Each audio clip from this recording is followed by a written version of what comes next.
Сәлем достар, менің каналыма қош келдіңіздер. Бүгін сіздермен чебуреки дайындайтын боламыз.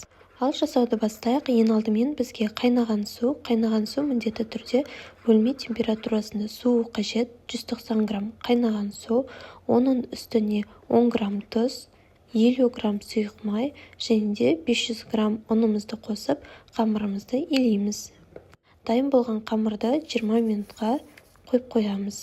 20 минуттан кейін қамырымызды видеода көрсетілгендей етіп бөліктерге бөліп, дөңгелек пішінге келтіреміз. Салмасына картопты пайдаланған болатынмын. Дәміне қарай тұз, қара бұрыш және де қызыл бұрыш қостым.